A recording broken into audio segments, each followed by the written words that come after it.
नमस्कार, स्वागत है आपका और अब शुरू करते हैं हमारा नया बुलेटिन। नमस्कार, मैं हूं आपके साथ गुंजन दीक्षित और अब बात करेंगे मॉर्निंग एडिशन की।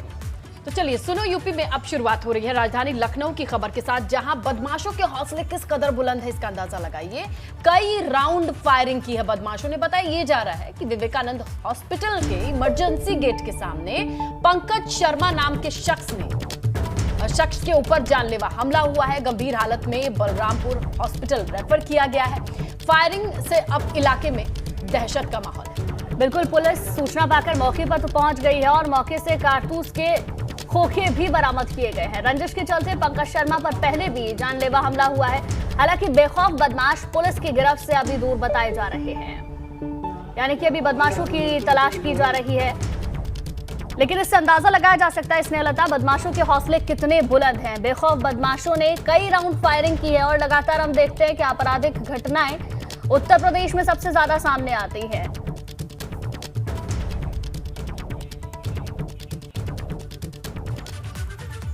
आगे बढ़ते हैं, प्रयागराज की खबर है। नगर निगम के 3 ठेकेदारों के बीच गोली चली है। आपसी विवाद इसकी वजह बताई जा रही है। ठेकेदार महेंद्र यादव ने बच्चा यादव को गोली मारी और मौके पर ही ठेकेदार बच्चा यादव की मौत हुई है। जॉर्ज टाउन थाना क्षेत्र का ये पूरा मामला बताया जा रहा है। तो बिल्कुल आपको बता दें, नगर निगम के ठेकेदार के बीच गोली चली है। वजह क्या रही ये तो अभी पता नहीं चल पाया है, लेकिन आपसी विवाद हुआ। आपसी विवाद के बाद फायरिंग हो गई। झगड़ा इतना ज्यादा बढ़ गया कि आपस में फायरिंग कर दी गई। बच्चा यादव की इसमें मौके पर ही मौत हो गई है, बताया जा रहा है। नगर निगम के ठेकेदार बताए जा रहे हैं जिनके बीच ये गोली चली है।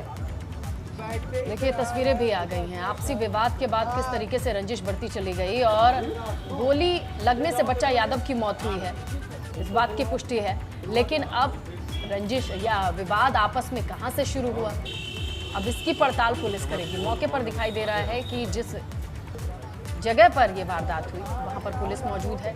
आसपास तनाव की स्थिति जरूर देखी जा रही है, क्योंकि ये 3 ठेकेदार नगर निगम के ही थे और ये मार्केट प्लेस ही दिखाई दे रहा है, भीड़ भाड़ वाला ही इलाका दिखाई दे रहा है, जहां पर इनका ये विवाद बढ़ता चला गया और इस पूरे दरमियान एक शख्स की जान गई है जिसका नाम बच्चा यादव है। वो भी ठेकेदार था नगर निगम में। तो 3 ठेकेदारों के बीच वाद विवाद और फायरिंग, नतीजा ये है कि एक ठेकेदार की मौत हुई है जिसका नाम बच्चा यादव बताया जा रहा है। अब इस पूरे मामले की पुलिस पड़ताल करेगी कि विवाद किस बात को लेकर था, ये इतना आगे कैसे बढ़ा, जिससे गोली चली वो हथियार किसके थे।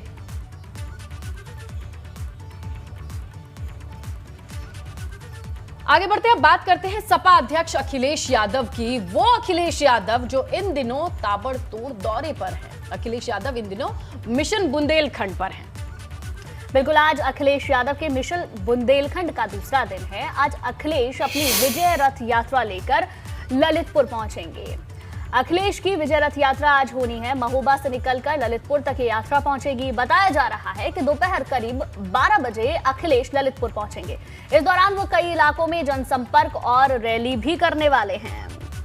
बिल्कुल, और इसके बाद अखिलेश यादव दोपहर करीब 3:20 पर ललितपुर से चलकर लगभग 3:50 तक हेलीकॉप्टर के जरिए झांसी पुलिस लाइन पहुंच जाएंगे और यहीं पर उनके रात्रि विश्राम का कार्यक्रम बताया जा रहा है।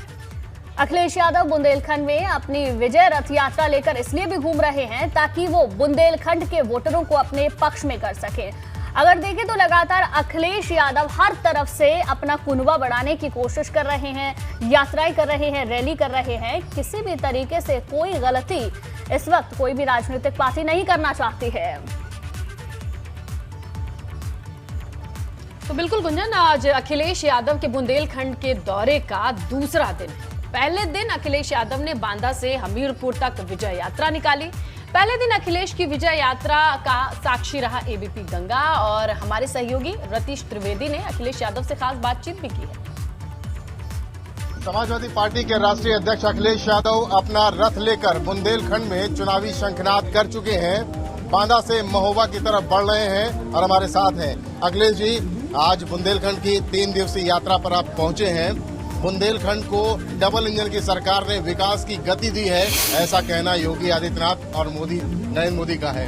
आप कह रहे हैं कि डबल इंजन की सरकार बुंदेलखंड आते आते फेल हो गई। जो अभी तक जन समर्थन दिखाई दे रहा है, लग ये रहा है कि बुंदेलखंड की जनता इस बार भारतीय जनता पार्टी का सफाया करेगी। जो डबल इंजन की सरकार है, आते आते डीजल पेट्रोल महंगा, खाद महंगी, खाद मिल नहीं रही है। डबल इंजन की सरकार के इंजन फेल हो गए हैं और बुंदेलखंड यही पुकारता कि इस बार भारतीय जनता पार्टी का सफाया।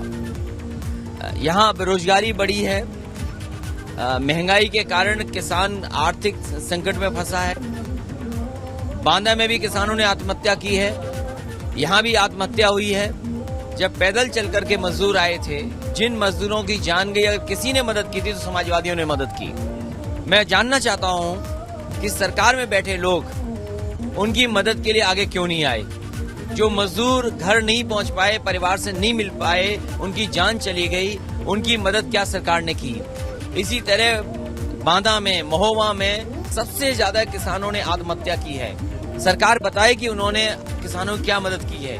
इसलिए बुंदेलखंड की जनता पुकार रही है कि नहीं चाहिए उन्हें भाजपा। डबल इंजन आते आते यहाँ फेल हो गया है। नाम बदलने की सियासत पर आप काफी कटाक्ष करते हैं, लेकिन आप ही का नाम बदल दिया गया। उप मुख्यमंत्री हैं केशव प्रसाद मौर्य कह रहे हैं कि अखिलेश यादव जिन्नावादी हैं और अखिलेश अली जिन्ना आपका नामकरण कर दिया। नाम बदलने वाले जो विश्व रिकॉर्ड बना रहे हैं, इस बार जनता उनकी सरकार बदल देगी और बदलाव की लहर में इनका पता नहीं लगेगा, क्योंकि इन्हें जवाब देना है जनता को महंगाई और बेरोजगारी का और किसान की बर्बादी का। वो जवाब नहीं दे पा रहे हैं। तो देखिए, अखिलेश यादव से ये बातचीत तो हुई है गुंजन, लेकिन अब हम चलते हैं हमारे सहयोगी रतीश के पास, क्योंकि वो डिटेल से इस पूरे दौरे पर नजर बनाए हुए हैं। आज क्या कुछ होने वाला है, रतीश से जानने की कोशिश करते हैं। तो रतीश, आप जहां मौजूद हैं वहां पर कैसा माहौल है, क्या सरगर्मी है? कल के रिस्पॉन्स को देख के आज क्या लग रहा है?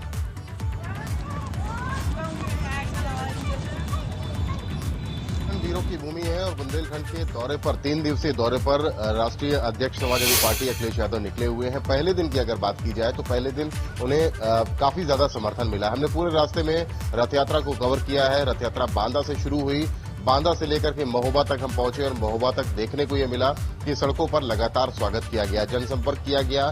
स्थानीय क्षेत्रीय नेता, जो पार्टी के नेता थे और जो जनता थी, जो आम लोग थे, वो भी देखने में रुचि थी कि कौन नेता यहां पर पहुंचा है और अखिलेश यादव से मिल रहे थे। ये कहा जा सकता है बुंदेलखंड के पहले दिन का दौरा काफी ज्यादा सफल रहा समाजवादी पार्टी का, क्योंकि रास्ते भर उनका स्वागत हुआ है, रास्ते भर कार्यकर्ता मिले, नेता मिले, उनका उत्साहवर्धन किया गया राष्ट्रीय अध्यक्ष के द्वारा। आज की अगर बात की जाए तो आज ललितपुर पहुंच रहे हैं अखिलेश यादव और ललितपुर में जनसंपर्क किया जाएगा, रथ यात्रा निकलेगी और रथ यात्रा के साथ साथ एक जनसभा को भी संबोधित किया जाएगा। तो कुल मिलाकर दूसरा दिन आज है, लेकिन आज की तरफ जाएंगे और झांसी आज। बिल्कुल रतीश, अगर देखें तो काफी कल का जो जनसभा, ठीक है, काफी महत्वपूर्ण ये दौरा हो जाता है। कल का दौरा, जैसा कि आपने बताया, काफी खास रहा, काफी महत्वपूर्ण रहा और बुंदेलखंड में अपने आप को लगातार मजबूत करने की कोशिश लगातार की जा रही है।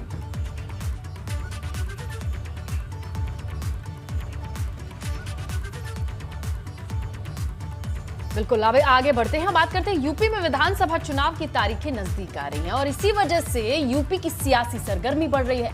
सभी पार्टियां अपना दम खम लगा रही हैं। सत्ताधारी पार्टी बीजेपी की बात करें तो जोरों शोरों से जुटी है। इसी क्रम में आज केंद्रीय गृह मंत्री अमित शाह मिशन पश्चिमी यूपी पर हैं।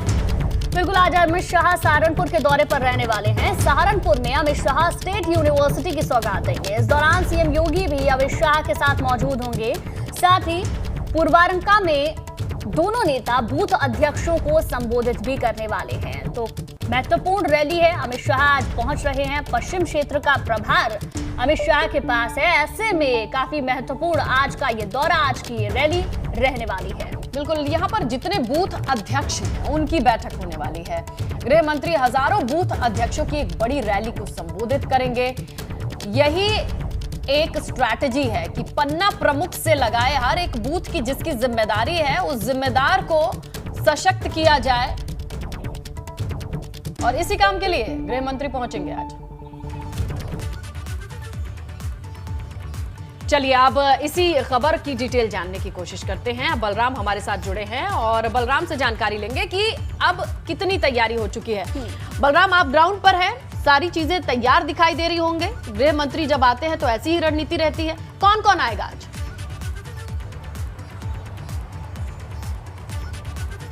देखिए स्नेहलता, अगर हम तैयारियों की बात करें तो तैयारी लगभग पूरी हो चुकी है। बस इंतजार है तो गृह मंत्री जी के आगमन का। अगर हम तैयारियों की बात करें तो तैयारी भव्य की गई है। अगर सुरक्षा की बात करें तो लगभग 2500 सुरक्षाकर्मी लगाए गए हैं।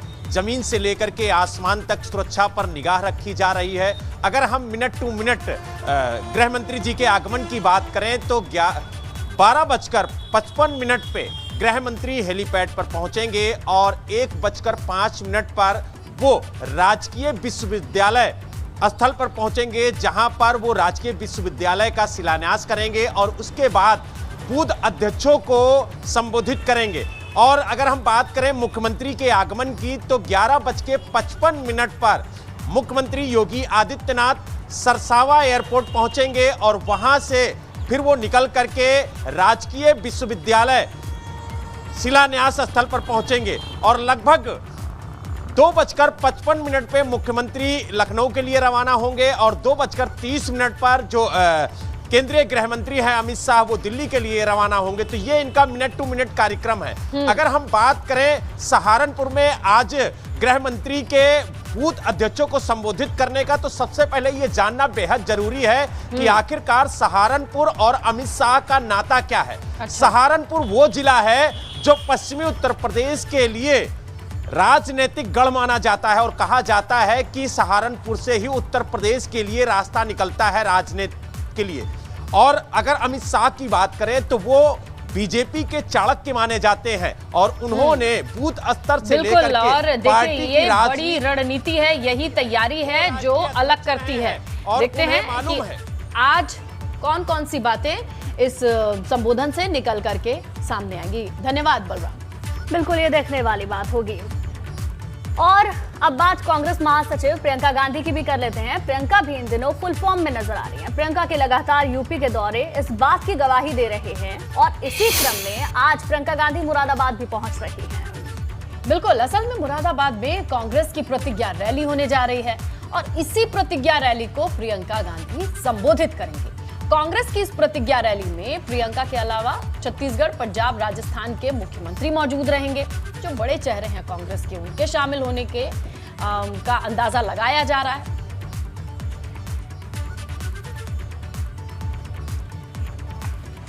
तो चलिए अब जमीन पर क्या चल रहा है इसी को जानने की कोशिश करते हैं। हमारे सहयोगी उबैदुर रहमान इस पूरे रैली पर नजर बनाए हुए हैं, उनके पास डिटेल है।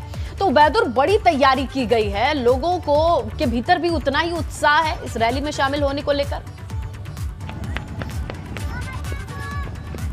देखिए स्नेहलता, मैं आपको बता दूं कि जो रैली स्थल है वहां पर आप देख सकते हैं कि मंच जो है उस पर तैयारियां चल रही हैं और जो 1 लाख लोगों के आने का जो ऐलान किया गया है, लगभग 1 लाख लोगों के लिए इंतज़ाम यहां पर किए गए हैं। और लेकिन अभी जो है क्योंकि सुबह का वक्त है, ठंड का वक्त है, तो अभी कोई लोग ज़्यादा नहीं है। अभी जो यहाँ पर काम करने वाले लोग हैं वो हैं और चारों तरफ जो प्रियंका गांधी के कटआउट्स लगे हुए हैं। और जिस तरह से प्रियंका गांधी ने उत्तर प्रदेश की महिलाओं के साथ में एक रिश्ता जोड़ने की कोशिश की है कि लड़की हूँ, लड़ सकती हूँ, और जो आधी आबादी है उस पर निशाना है प्रियंका गांधी का कि क्योंकि वो भी महिलाएं हैं और वो महिलाओं के अधिकारों की लड़ाई लड़ने के लिए उत्तर प्रदेश में आई हैं। तो उनको लगता है कि उत्तर प्रदेश की जनता जो है उसमें वो अपनी मजबूत पकड़ बना पाएंगी। यही वजह है जो प्रियंका गांधी की हर मंडल में बड़ी बड़ी रैलियां हो रही हैं। और पश्चिम उत्तर प्रदेश में ये मुरादाबाद में जो आज उनकी रैली हो रही है, बड़ी रैली है। और क्योंकि प्रियंका गांधी का मुरादाबाद से गहरा रिश्ता है, मुरादाबाद ये देखने वाली बात होगी कि आज की रैली में क्या कुछ रहता है और किस तरीके से संबोधन होता है, क्योंकि हर एक संबोधन में हम देखते हैं कि निशाना भी साधा जाता है और सियासत भी उस पर खूब होती है। चलिए, बहुत बहुत शुक्रिया आपका हमारे साथ जुड़ने के लिए।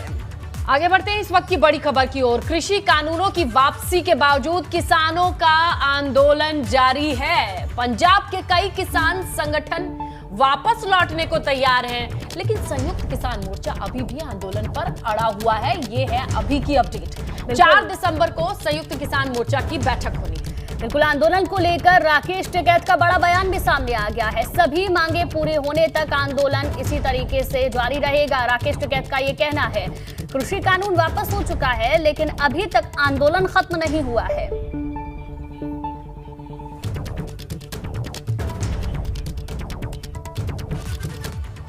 तो बॉर्डर पर क्या चल रहा है ये जानने के लिए हम आपको लिए चलते हैं बॉर्डर पर ही, जहां पर हमारे सहयोगी शक्ति मौजूद है। तो शक्ति, आपके साथ राकेश टिकैत खुद मौजूद है, जरा उनसे पूछिए कि अभी तो पश्चिमी यूपी में सियासतदान जितने हैं वो डेरा जमाए हुए हैं। आज गृह मंत्री आ रहे हैं, प्रियंका मौजूद रहेंगी, बड़ी रैली कर रही हैं।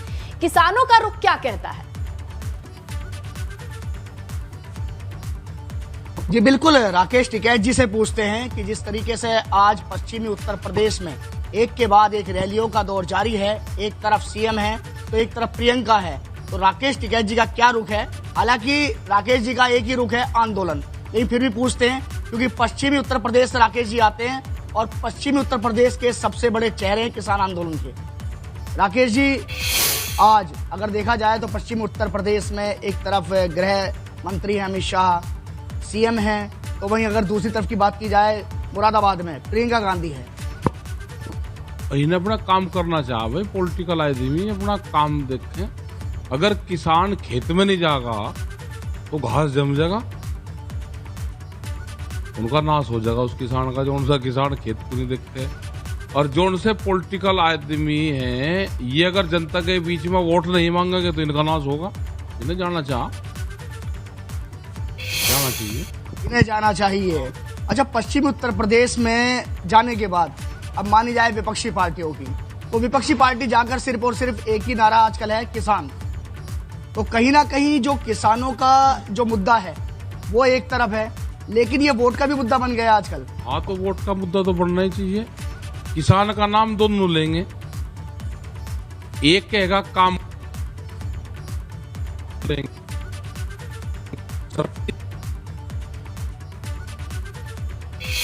ले लिए। तो बिल्कुल राकेश टिकैत जो कह रहे हैं कि किसान के पास तो सारे सियासतदान जाएंगे, लेकिन किसान किसका नाम लेगा? किसान के हक और हुकूक की बात तो दोनों या जितने कहें सभी पार्टियां कर रही हैं, लेकिन किसान किसे अपने दिल के नजदीक पा रहा है? इस सवाल का जवाब देते नहीं है राकेश टिकैत। चलिए,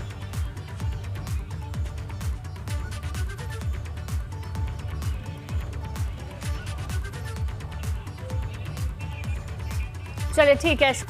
तो सपा सांसद शफीकुर रहमान बर्क ने एक बार फिर विवादित बयान दिया है। यूपी के डिप्टी सीएम केशव प्रसाद मौर्य के कल के ट्वीट को लेकर सपा सांसद ने तीखी प्रतिक्रिया दी है।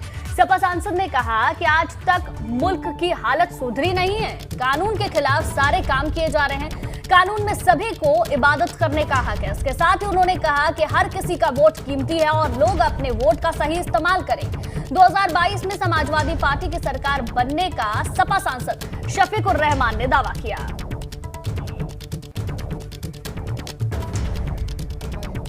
कब तक ये मुद्दे और लाते रहेंगे? क्या हिंदुस्तान में जमहूरियत नहीं है? क्या हिंदुस्तान में आईन कानून नाम की कोई चीज़ नहीं है? हिंदुस्तान एक आईन से कानून से बना हुआ है मुल्क। इसके बावजूद भी उस आईन की खिलाफ वर्जी और जमहूरियत को ख़त्म करने की कोशिश की जा रही है देश के अंदर। बहुत अफसोस की बात है। जिस तरीके से ये फैसला करके बाबरी मस्जिद को शहीद कर दिया गया और उस जगह राम मंदिर ज़बरदस्ती बना दिया गया, ये बहरहाल आईन के खिलाफ हुआ है। और उधर कस्तूरबा गांधी विद्यालय और छात्रावास में व्यवस्थाएं सुधरेंगी, ये बड़ी खबर है। सीएम योगी ने अब अधिकारियों को ये निर्देश दे दिया है कि सभी व्यवस्थाओं को ठीक कर लीजिए। विभाग को एक नोडल अधिकारी भी मिलेगा और इसके बाद समीक्षा होगी, तो सीएम के आदेश के बाद ये व्यवस्थाएं लागू की जाएंगी और ये देखा जाएगा, सुनिश्चित किया जाएगा कि जितने भी तरीके की व्यवस्थाएं हैं वो सटीक हो, अपनी जगह पर हो और इसकी समीक्षा करने के लिए एक नोडल अधिकारी भी तैनात रहेगा।